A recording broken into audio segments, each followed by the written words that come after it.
خواجہ میر درد کی ایک غزل لے کر آپ کی خدمت میں حاضر ہوئے ہیں۔ یہ غزل مختصر ہے، لیکن اس میں انہوں نے جو کچھ کہا ہے، جب ہم اس کے معنی کریں گے تو آپ کو اندازہ ہو جائے گا کہ خواجہ میر درد کس پائے کے شاعر تھے۔ اس کا پہلا شعر ہے: ہم تجھ سے کس ہوس کی فلک جستجو کریں، دل ہی نہیں رہا ہے کہ کچھ آرزو کریں۔ فلک آپ کو پہلے بھی بتایا جا چکا ہے کہ مقدر یا تقدیر کے معنوں میں شاعر اس کو استعمال کرتے ہیں، اور ہوس کا مطلب ہوتا ہے کسی چیز کو پا لینے کی آرزو کرنا۔ ہمارے ہاں ہوس کا مطلب صرف برے معنوں میں ہی لیا جاتا ہے، لیکن چونکہ کسی چیز کو بہت زیادہ پانے کی بہت زیادہ خواہش کرنے کو ہوس کہتے ہیں، تو یوں بھی ٹھیک ہے۔ تو وہ یہ کہتے ہیں کہ اس شعر میں اور کوئی خاص مشکل لفظ ہے نہیں، تو ہم اس کی معنی کرنے کی کوشش کرتے ہیں۔ تو ان کے کہنے کا مطلب یہ ہے، وہ اپنی تقدیر سے یہ سوال کر رہے ہیں کہ میرے مقدر، جب انسان کسی چیز کو مانگنا شروع کرتا ہے تو سب سے پہلے اس کی خواہش اس کے دل میں پیدا ہوتی ہے۔ تو وہ فرماتے ہیں کہ ہم پر اتنے دکھ آئے، ہم نے اتنی تکلیفیں سہی، ہم اتنے رنج اور غم سے گزرے کہ ایسا لگتا ہے کہ اب ہمارے پاس دل رہا ہی نہیں ہے، اور جب ہمارے پاس دل نہیں رہا تو ہم کس چیز کی آرزو کریں، ہم کیا چیز مانگیں؟ کیونکہ آپ اچھی طرح جانتے ہیں خواتین و حضرات کہ دل وہ مقام ہے جہاں پر انسان کی کوئی خواہش بیدار ہوتی ہے۔ شاعری کے حوالے سے ہم بات کرتے ہیں، ویسے اگر آپ اس کو دوسری طرح لیں تو ہر چیز کا جو منبع ہے وہ دماغ ہے، دماغ میں پیدا ہوتی ہے، لیکن چونکہ کہا یہ جاتا ہے کہ خواہشات کا جو مرکز ہے وہ انسان کا دل ہوتا ہے، تو وہ یہ فرما رہے ہیں اپنے اس شعر میں اپنی تقدیر سے کہ بھائی اب ہم کس بات کی جستجو کریں، کس لیے کوشش کریں کہ ہماری یہ آرزو پوری ہو جائے اور ہماری وہ آرزو پوری ہو جائے، اس لیے کہ ہمارے پاس تو وہ چیز ہی نہیں رہی جس کے اندر آرزویں پیدا ہوتی ہیں، یعنی دل۔ اب ہمارے پاس دل نہیں ہے تو ہم کیسے آرزوؤں کی ہوس میں ادھر ادھر دوڑے بھاگے چلے جائیں؟ تو اگر ہم کوئی آرزو نہیں کرتے تو اس کا مطلب یہ ہے کہ ہمارے پاس اب دل ہی نہیں رہا۔ اب دل کیوں نہیں رہا، اس کی بہت ساری وجوہات ہو سکتی ہیں، لیکن ایک عام وجہ جو سمجھ میں آتی ہے وہ یہ کہ جب پے در پے ناکامیاں ہوئیں، پے در پے شکستیں کھائیں، تو دل ٹوٹ گیا، اور جب دل ٹوٹ جاتا ہے تو انسان کے اندر کسی بھی چیز کو پانے کی آرزو یا جستجو خود بخود ختم ہو جاتی ہے۔ تو میر صاحب اپنے شعر میں یہی بتانے کی کوشش کر رہے ہیں کہ ہم سے یہ کہا جاتا ہے کہ آپ کسی چیز کی کوئی آرزو آپ کے دل میں ہے ہی نہیں، نہ آپ کسی خواہش کا اظہار کرتے ہیں، تو کہتے ہیں کہ خواہشات کا اظہار تو وہ لوگ کرتے ہیں کہ جن کے پاس دل ہوتا ہے، ہمارے پاس تو دل رہا ہی نہیں، تو ہم نہ کوئی آرزو کرتے ہیں نہ ہم کسی خواہش کا اظہار کرتے ہیں۔ اس کا اگلا شعر ہے: مٹ جائیں ایک آن میں کثرت نمائیاں، ہم آئینے کے سامنے جب آ کے ہو کریں۔ کثرت نمائیاں کا مطلب ہے اپنے آپ کو بہت زیادہ دکھانا، اور ہو لیا گیا ہے اللہ ہو سے، اور یہ مستوں کا نعرہ ہوتا ہے، درویشوں کا نعرہ ہوتا ہے، جن کی نظر میں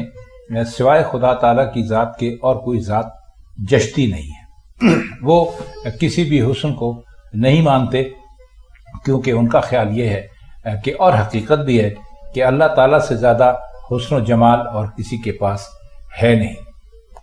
تو فرماتے یہ ہیں کہ جب ہمارے سامنے کوئی آ کر اپنے حسن کی یا اپنی شکل و صورت کی یا اپنے ناز و انداز کی بات کرتا ہے اور آئینہ دیکھتا ہے اور اپنے حسن پر اس کو بڑا فخر اور بڑا غرور ہوتا ہے، تو کہتے یہ ہیں کہ یہ اگر اپنی اصل شکل دیکھے، اور کہتے ہیں کہ انسان کا اصل جو ہے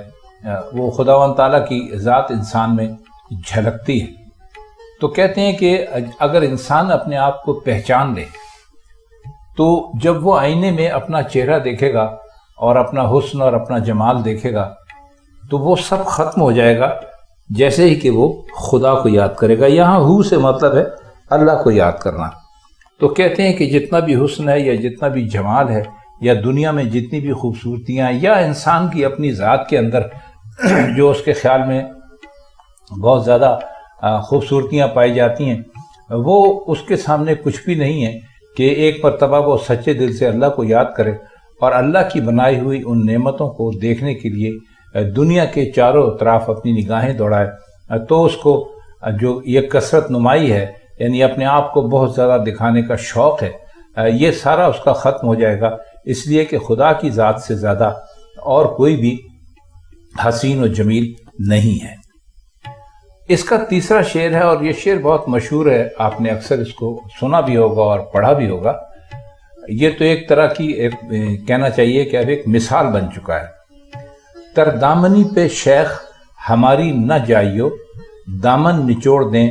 تو فرشتے وضو کریں۔ اب اس شعر میں وہ تر دامنی کا مطلب ہوتا ہے آپ کا دامن بھیگا ہوا، لیکن یہ لغت کے معنی ہیں۔ تر دامنی سے اصل میں کہنا وہ یہ چاہتے ہیں کہ گناہوں سے ہمارا دامن جو ہے وہ تر ہو چکا ہے۔ مطلب یہ کہ ہم نے اتنے گناہ کیے ہیں کہ ہمارا جو دامن ہے وہ ان گناہوں سے بھرا ہوا ہے، بھیگا ہوا ہے۔ اور شیخ آپ جانتے ہیں کہ ایک استعارہ ہے، ایک اشارہ ہے جو شیخ اس کے لیے کہا جاتا ہے نیک آدمی کے لیے، یا زاہد، وہ بھی آپ نے سنا ہوگا۔ تو شعراء کی اکثر شیخوں سے اور ان زاہدوں سے ہمیشہ لگتی نہیں ہے، ایک دوسرے کے خلاف ہی یہ دکھائی دیتے ہیں شعروں میں۔ ہم نے کسی شیخ یا زاہد کا شعر تو نہیں پڑھا، یہ یک طرفہ شکایات ہیں جو کہ شعراء اکثر و بیشتر شیخوں سے یا زاہدوں سے کرتے رہتے ہیں۔ مطلب یہ ہے کہ نیک لوگوں کے ساتھ وہ اپنا موازنہ ذرا طنزیہ انداز میں کرتے ہیں۔ فرماتے وہ یہ ہے کہ بظاہر تو ہمارا جو وجود ہے وہ گناہوں میں ڈوبا ہوا ہے، ہمارا جو دامن ہے وہ آپ کو گناہوں سے تر نظر آتا ہے، بھیگا ہوا نظر آتا ہے، لیکن ایسا نہیں ہے۔ ہم اتنے گناہگار ہونے کے باوجود بھی ہماری اللہ کی بارگاہ میں وہ حیثیت ہے کہ اگر ہم اپنا دامن نچوڑیں تو اس سے جو پانی نکلے گا اس سے فرشتے وضو کر سکتے ہیں۔ اب ظاہر ہے کہ فرشتہ اپنی ذات میں ایک پاک چیز ہے اور وضو پاک ہونے کے لیے کیا جاتا ہے۔ تو فرما یہ رہے ہیں کہ شیخ صاحب آپ ہمارے ظاہری حال پر نہ جائیں، آپ ہمیں بہت گناہگار سمجھتے ہیں، لیکن ہماری حیثیت ایسی ہے کہ یہ ہمارا دامن جو ہے بے شک گناہوں سے بھرا ہوا ہے، گناہوں سے تر ہے، لیکن اس کے باوجود بھی ہماری کچھ نہ کچھ وقت، کچھ نہ کچھ عزت، کچھ نہ کچھ شرف اللہ کی نظر میں ہے۔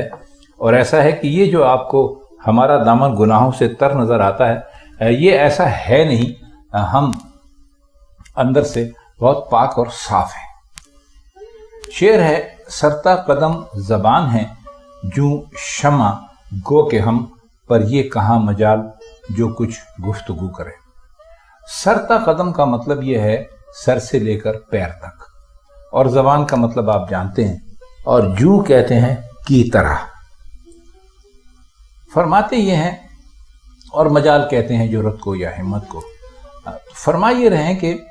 جیسے کہ ایک شمع ہوتی ہے، اس کے علاوہ کچھ نہیں ہوتی، جس کا کام جلنا ہوتا ہے۔ آپ اس کو اوپر سے نیچے تک دیکھ لیجئے یا نیچے سے اوپر تک دیکھ لیجئے، وہ شمع ہوتی ہے۔ تو کہتے ہیں کہ ہم اگر بات کریں تو ہم ایسے ہیں کہ جیسے ہمارا پورا وجود ایک زبان ہے۔ ظاہر ہے کہ ایک چھوٹی سی زبان سے آپ بے شمار باتیں کرتے ہیں، بے شمار باتیں کر سکتے ہیں، لیکن جو زبان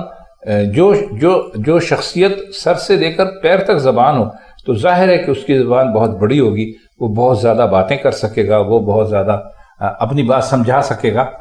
تو کہتے ہیں لیکن مسئلہ یہ ہے کہ ہماری جرأت نہیں ہے کہ ہم بات کر سکیں۔ اب اس کو مختلف معنوں میں لیا جا سکتا ہے۔ آپ کہہ سکتے ہیں کہ انسان شکوہ نہیں کر سکتا اپنے محبوب کے سامنے،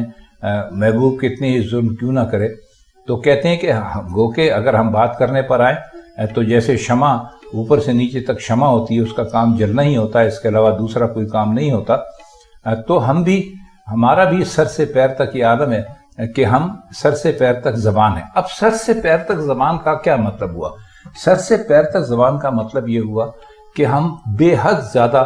گفتگو کر سکتے، زیادہ سے زیادہ بول سکتے ہیں، زیادہ سے زیادہ اپنی بات سمجھا سکتے ہیں، لیکن ہمارے ساتھ مسئلہ یہ ہے کہ جب ہم حسن کی بارگاہ میں پہنچتے ہیں تو ہماری ہمت جواب دے جاتی ہے، ہم بات کرنے کے قابل نہیں رہتے، ہمارے اندر سے وہ ساری جرت اور وہ ساری حوصلہ اور وہ سارا ولولہ ختم ہو جاتا ہے۔ تو ہم یہ ضرور ہے کہ ہمیں اگر کوئی دکھ پہنچتا ہے، تکلیف پہنچتی ہے، اس شمع کی طرح جو جلتی رہتی ہے، لیکن اور ہم بولنے کی صلاحیت بھی رکھتے ہیں، لیکن جب ہم ان کے سامنے پہنچتے ہیں تو ہماری ساری کی ساری صلاحیت دھری کی دھری رہ جاتی ہے اور ہم کوئی بات کرنے کے قابل نہیں رہتے۔ اگلا شعر دیکھ لیجئے، ہر چند آئینہ ہوں پر اتنا ہوں نا قبول، منہ پھیر لے وہ جس کے مجھے روبرو کریں۔ ہر چند کا مطلب ہے کہ اگرچہ، اور نا قبول کا مطلب ہے ناپسندیدہ، جس کو پسند نہ کیا جائے۔ روبرو کا مطلب ہوتا ہے آمنے سامنے، یعنی چہرہ روبرو یعنی چہرہ آمنے سامنے۔ فرماتے وہ یہ ہیں کہ میں آئینے کی طرح ہوں، جیسے آپ آئینے میں اپنی صورت دیکھتے ہیں تو آپ دو ہو جاتے ہیں، یعنی ایک آپ ہوتے ہیں اور ایک آئینے میں جو آپ کی صورت ہوتی ہے وہ نظر آنے لگتی ہے۔ لیکن کہتے یہ ہیں کہ میں ایک آئینے کی طرح ضرور ہوں، لیکن جب آئینے میں تو انسان اپنی شکل دیکھتے ہیں اور اپنے بارے میں اس کو اپنے چہرے کو بناتے ہیں، سنوارتے ہیں، حسن پر ناز کرتے ہیں، کچھ بھی کرتے ہیں، لیکن وہ کہتے ہیں کہ میں ایک آئینے کی طرح ہوں، بہت صاف ستھری میری ہستی ہے، بہت شفاف ہوں، لیکن اس کے باوجود بھی میں قابل قبول نہیں ہوں، یعنی یہ دنیا مجھے قبول نہیں کرتی۔ میرے سامنے جب کوئی بھی آتا ہے وہ منہ پھیر لیتا ہے مجھ سے۔ اب اس میں انہوں نے یا تو یہ کہنے کی کوشش کی ہے کہ میں بہت کھرا اور سچا آدمی ہوں اور یہ دنیا جو ہے وہ ایسے لوگوں کو پسند نہیں کرتی، دنیا خوش آمدی لوگوں کو یا چاپلوس لوگوں کو پسند کرتی ہے۔ تو بتانے کی وہ یہی کوشش کر رہے ہیں کہ میں چونکہ ایک بہت ہی کھرا اور بہت ہی سچا آدمی ہوں اور میں کسی کی لگی لپٹی نہیں رکھتا اور میں ایک آئینے کی طرح ہوں، لیکن میرے سامنے جو بھی آتا ہے، بجائے اس کے کہ آئینہ جب آپ کے سامنے ہوتا ہے تو آپ آئینے میں خود کو زیادہ سے زیادہ دیکھنے کی کوشش کرتے ہیں، تو وہ کہتے ہیں کہ میرا معاملہ اس کے بالکل الٹ ہے۔ اب میں تو جو میرے قریب آتا ہے وہ فوراً ہی مجھ سے دور ہو جاتا ہے۔ اس کی ایک وجہ یہ بھی ہو سکتی ہے کہ میں کوئی بات دل میں نہیں رکھتا، لگی لپٹی نہیں رکھتا اور صاف صاف بات کرتا ہوں، اس لیے گو کہ میں ایک آئینے کی طرح ہوں جس میں لوگ اپنا چہرہ دیکھ سکتے ہیں، لیکن مجھے پسند نہیں کیا جاتا۔ اگلا شعر ہے، نئے گل کو ہے ثبات نہ ہم کو ہے اعتبار، کس بات پر چمن ہوا سے رنگ و بو کریں۔ نئے گل کو ہے ثبات کا مطلب ہے، نئے کا مطلب ہے نہ تو، یہاں پر آپ اس کو ایسے لیجئے گا، نہ تو۔ ثبات کا مطلب ہوتا ہے قائم رہنا، موجود رہنا، اور ہوا سے رنگ و بو کا مطلب ہے کہ ویسے تو رنگ و بو آپ جانتے ہیں، یعنی خوشبو اور رنگ اس کے لیے کہا جاتا ہے۔ چمن دنیا کے معنوں میں کہا ہے، ہوس کے معنی ابھی ہم آپ کو اوپر بتلا چکے ہیں۔ فرماتے یہ ہیں کہ یہ جو دنیا ہے اس کو کسی صورت بھی ثبات نہیں ہے، اس میں کوئی چیز بھی ہمیشہ رہنے کے لیے نہیں بنی، ہر چیز اس کی ایک نہ ایک دن ختم ہو جاتی ہے، اور ہم کو بھی اس کا اعتبار نہیں ہے۔ تو پھر ہم اس دنیا کی آرزو زیادہ سے زیادہ کیوں کریں کہ بھائی ہمیں یہ بھی مل جائے، ہمیں وہ بھی مل جائے۔ ہمیں جو کچھ بھی ملے گا وہ ظاہر ہے کہ ہمارے پاس رہے گا تو نہیں، کیونکہ دنیا کی ہر چیز مٹنے کے لیے بنی ہے، اور نہ تو ان چیزوں کو ہمیشہ رہنے کے لیے بنایا گیا ہے، اور نہ ہی ہمیں دنیا کا کوئی اعتبار ہے۔ تو پھر ہم اس دنیا کو زیادہ سے زیادہ پانے کے لیے کیوں ہوس کریں، کیوں اپنی خواہشات کو بڑھاتے رہیں، کیوں ہم دنیا کے پیچھے دوڑیں، جبکہ ہم جانتے ہیں کہ دو چیزیں ہیں، ایک تو دنیا کبھی باقی نہیں رہے گی، اس کی چیزیں جو ہیں ان کو کبھی ثبات نہیں ہے، وہ اپنی جگہ پر کبھی قائم نہیں رہیں گی۔ آج جو چیز بہت اچھی ہے کل بری ہوگی، پرسوں فنا ہو جائے گی۔ تو ہم کس بات پر یہ اس چمن کی جو رنگ اور بو ہیں، یہ جو دنیا ہے اس کو پا لینے کی آرزو کرتے رہیں۔ آخری شعر ہے اپنی یہ صلاح کہ سب زاہدان شہر، اے درد آ کے بیت دست صبو کرے۔ صلاح کا مطلب یہ ہے کہ مشورہ، اور زاہدان جمع ہے زاہد کی، اور زاہد کہتے ہیں عبادات کرنے والے کو، عبادت گزار آدمی کو، اور بیت کہتے ہیں کسی کے پیچھے چلنے کے لیے کوئی عہد یا کوئی وعدہ کرنے کو، اور صبو کہتے ہیں شراب کے جام کو۔ اب وہ کہتے یہ ہے کہ میں تو یہ مشورہ دے سکتا ہوں کہ یہ شہر میں جتنے بھی نیک لوگ ہیں یہ آئیں اور جو شراب کا جام ہے اس کی بیعت کریں، یعنی اس کو شراب پینا شروع کر دیں۔ اب اس کے معنی میں اگر آپ لیجئے، ان معنوں میں سیدھے مطلب تو یہ ہے کہ خواجہ میر درد جو ہے وہ شراب پینے کا مشورہ لوگوں کو دے رہے ہیں، اور عام لوگوں کو نہیں دے رہے ہیں بلکہ عبادت گزار لوگوں سے کہہ رہے ہیں کہ بھئی آپ آئیے اور جو یہ صبح ہے اس کے ہاتھ پر آپ بیعت کیجئے، یعنی شراب پینے کا تہیہ کر لیجئے۔ لیکن دراصل بات یہ ہے نہیں۔ ہم نے آپ کو شروع میں بتایا کہ خواجہ میر درد اپنی ذاتی زندگی میں بھی بہت نیک انسان تھے، اور ان کا جو کلام ہے بیشتر وہ ایسا نہیں ہے جیسے کہ عام آپ کو عشق مجازی والے شاعروں کا کلام ملتا ہے، تو ان کے اس قسم کے اشعار جو ہیں ان میں اشارے ہیں۔ تو وہ فرما یہ رہے ہیں اس کے اندر کہ وہ لوگ جو بہت عبادت گزار ہیں، جو ہر وقت اللہ کو یاد کرتے ہیں، رات اور دن اس کی فکر میں اس کو راضی کرنے کے لیے لگے رہتے ہیں، تو یہاں پر یہ جو دست صبح ہے، یعنی جو جام کا ہاتھ ہے، اس سے مراد شراب کا وہ جام نہیں ہے جسے میں اور آپ جانتے ہیں، جسے عام طور پہ شراب کہا جاتا ہے۔ فرما وہ یہ رہے ہیں کہ ہمارا مشورہ یہ ہے کہ آپ جو سچ ہے، جو حق ہے، اس کا جو جام ہے آپ آ کے اس کی بیعت کیجیے۔ مطلب یہ کہ آپ نام نہاد ایک طرح سے بہت لوگوں میں مشہور ہے کہ بھئی یہ آدمی بہت نیک ہے، بہت پرہیزگار ہے، بہت نیکیاں کرتا ہے، لیکن یہ کہتے ہیں کہ اس کے باوجود بھی میرا مشورہ یہی ہے کہ آپ آئیے اور آ کر جو حق کا جام ہے، جو حقیقت کی شراب ہے، اس کے آپ ہاتھ پر آ کر بیعت کیجیے۔ اب یہ ہاتھ پر بیعت کرنے کا کیا مطلب ہوتا ہے؟ یہ پرانے زمانے سے چلا آ رہا ہے سلسلہ کہ جس کی بیعت کی جاتی تھی وہ اپنا ہاتھ آگے کر دیتا تھا، تو یا تو لوگ اس کے ہاتھ کو چومتے تھے، آنکھوں سے لگاتے تھے، پیشانی سے لگاتے تھے، اس کا مطلب ہوتا تھا کہ وہ جو کچھ بھی کہے گا وہ اس کو مانیں گے، اس کے پیچھے چلیں گے، یا پھر وہ اس کے ہاتھ پر ہاتھ رکھ دیتے تھے۔ تو اس سے یہ تصور کر لیا جاتا تھا کہ یہ ان کا مقلد رہے گا، ان کے پیچھے چلے گا، یہ جو کچھ بھی کہیں گے اس سے منہ نہیں پھیرے گا۔ تو وہ اس کو بیعت دست کہتے تھے، یعنی ہاتھ کے اوپر وعدہ کرنا۔ تو وہ اپنے اس شعر میں یہی فرمانے کی کوشش کر رہے ہیں کہ میں آپ سب کو یہ مشورہ دیتا ہوں کہ آپ آ کر جو حقیقت کا جام ہے اس کے ہاتھ اس پر آ کے آپ بیعت کیجئے، یعنی آپ حقیقت کا راستہ اپنا لیجئے۔ اور یہ عبادات جس کے لیے آپ بہت مشہور ہیں، یہ ہمیں تو لگتا ہے کہ دکھاوے کی ہیں، لیکن جب آپ سچ کے راستے پر چلنا شروع کریں گے، حق کے راستے پر چلنا شروع کریں گے، اور حق کے اور سچ کے راستے میں ہمیشہ کانٹے ہوتے ہیں، تب آپ کو احساس ہوگا، تب آپ کو ہمارا مشورہ جو ہے وہ لگے گا کہ زیادہ بہتر تھا۔ تو فرماتے ہیں ہم تو اس راستے پر ہیں، ہم آپ سب لوگوں کو بھی بلاتے ہیں کہ آپ بھی آئیے، اسی راستے پر چلیے، اور جو حق کا بیعت دست ہے وہ آپ چوم لیجئے، یعنی جو صبح ہے، جو ساغر ہے، جو جام ہے حق کی شراب کا، آپ اس کی بیعت کر لیجئے۔